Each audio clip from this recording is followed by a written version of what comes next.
Hey, Garrett Brill here. There's been quite a few requests to test the Mavic 2 Enterprise Dual in a search and rescue type scenario. Mostly woods is what people are asking for. So first of all, Merry Christmas to everybody. I'm down here visiting family. I decided to kind of get out this morning and do this test real quick. So I'm down in the Houston area. Anybody who's been here knows there's some pretty dense woods and some pretty tall pine trees, so that's kind of where we're at. And what we're going to do, the Mavic 2 Enterprise Dual is up in the air right now, and I just kind of want to show you the conditions. So 63 degrees, 10-mile-an-hour wind, no big. We got high humidity and density altitude of 267. So it's kind of our conditions. I like using the Kitty Hawk app as my kind of pre-flight stuff. It seems to have everything I need. So there's that. Kind of give you an idea of the environment. By the way, I'm using my new Pocket Osmo to film this first time, so hopefully this turns out okay. We'll see how this goes.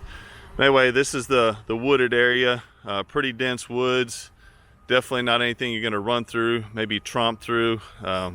Pretty nasty stuff. We also got some tall pine trees. Let me see if I can get this to go. We've got about 100-foot pine trees down here in the Houston area, so anybody that's been here knows what I'm talking about. Anyway, I took a hiking trail out here to get out to this place, and that's what I'm going to walk into. I'm going to start off on this hiking trail. Looks kind of like this, where it's mowed down. Then I'm going to walk into these woods, probably back in there a good maybe 50 feet, maybe 100 feet, just to make sure I'm underneath the tree canopy, both underbrush and this tall pine tree. Is a tall pine tree right in front of me. I'm gonna walk under both of those, where there's kind of both, and it gives you an idea of what you'd be able to see. I'm going to use a few different tools on here as we go. So see here, the visible. See if I can get this thing to do both here at the same time. So in the visible spectrum, that's what it looks like, and on the from the Mavic 2, see if I can move this down a little bit here, so you can see me there, and that's kind of what you get. All right. So now what I'm going to do is switch over to thermal, and now you can see me on the trail.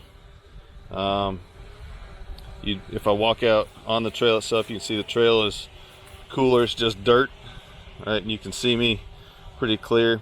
It's also during the day, so that we are getting a little effect from the sun. Probably be a little more profound at night, and it's not really that color.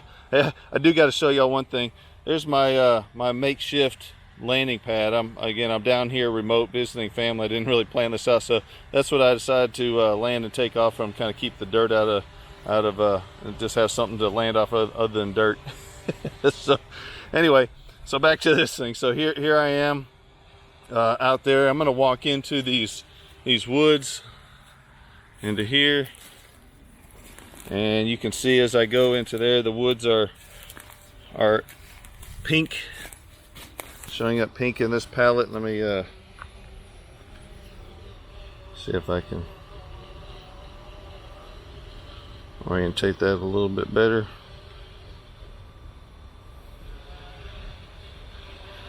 There we go. All right, so you can see what I'm showing up as a blob. You know, anybody that's used something like the XT2 or something like that knows that things that I would stick out even better than that. You can see here I am. Go back in these woods a little bit more. All right. So here I'm right next to the pine tree. Let me kind of move this over here. I'm right next to the pine tree. Let me get a little bit closer to that pine tree. Should be able to. There we go. Sorry about all the jerky movement. I'm stomping through the woods and trying to do this at the same time. So there we go. So if I get under the right amount of canopy, you can see it gets a little bit harder to see there, but you can still see the blob.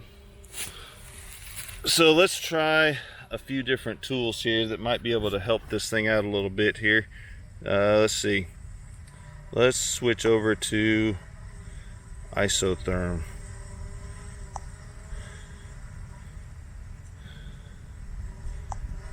And let's see if we can pick up a little bit more of a signature there.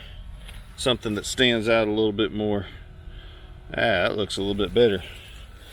So let's see here.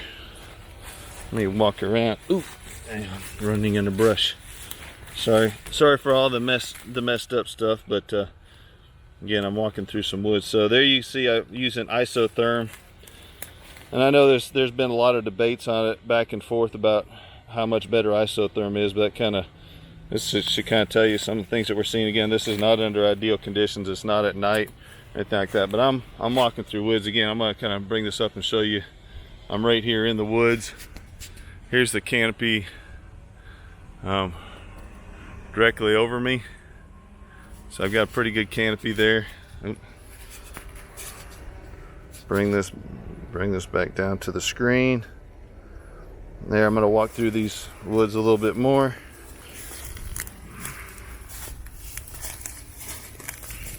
And you can see, so here you can see I've got under some really thick canopy, and just like anyone, you're gonna have times where it's gonna be easier and harder to find somebody. I'll take a few steps forward here. Ow, got some stickers. All right, I'm not going past this briar brush here. I love y'all, but I don't love y'all that much to go walking through that stuff. All right, so there you go. So there's with the isotherm. Let me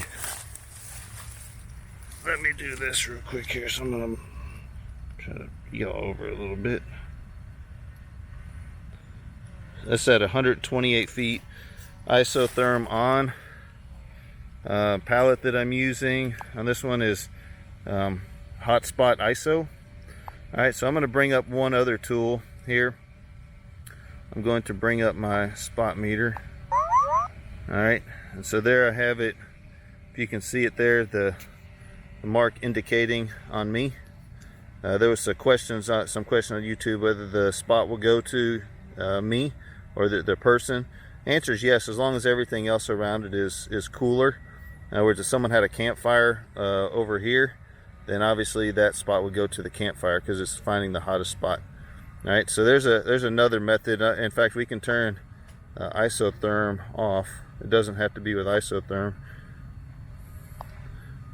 Let's see here, and go back to that one. All right, so now we're back at this one. If this is the palette that you prefer, and then if we turn this off, that's what I look like there. But if we tell it, hey, go find something that's above the temperature of the woods, we turn this on, then you can see it immediately alerts on it and the red dot goes to there. All right, so in my opinion, probably the best would maybe even be both. I'm gonna turn isotherm back on, go to hotspot ISO, and there it is. So I'm probably about 30 or 40 yards into these woods. Again, I'll kind of show you. I'm in next to this tree, some brush.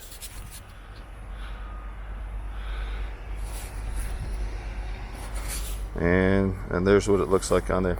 So is this as good as something like XT2? Nah, not even close. I mean, the XT2 is a much more profound sensor.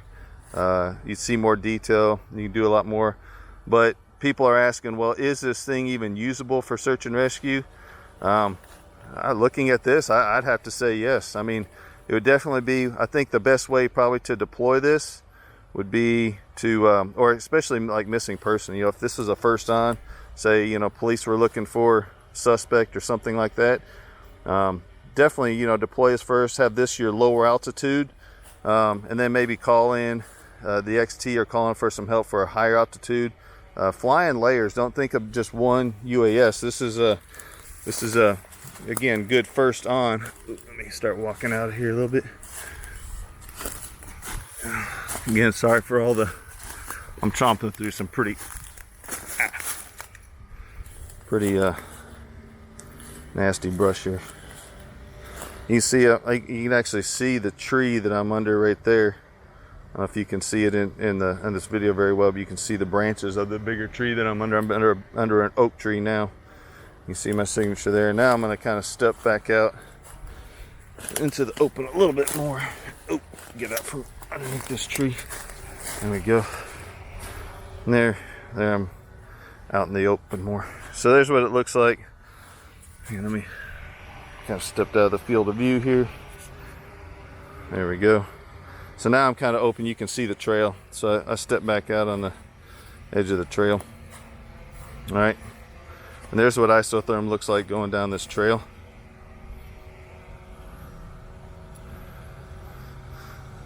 Okay. All right.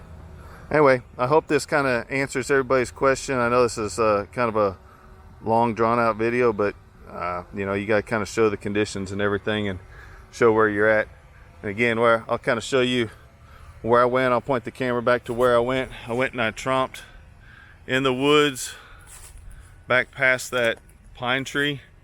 And there's, I don't know if you can see the stump back there. Probably there's like a stump back there, probably about 30-40 yards or so. I don't know, looking from here, I'm just guessing. Anyway, that's where I went. And the Mavic 2 Enterprise Dual is up there. I don't know if you see it up there or not. It's just flying up there. So it's kind of looking through a cross section of the tree. I just let it hover as I was flying around. All right. Anyway, there you go. Let you be the judge of what you think this thing is usable for missing person searches. All right. Again, Merry Christmas. Talk to y'all later. Bye.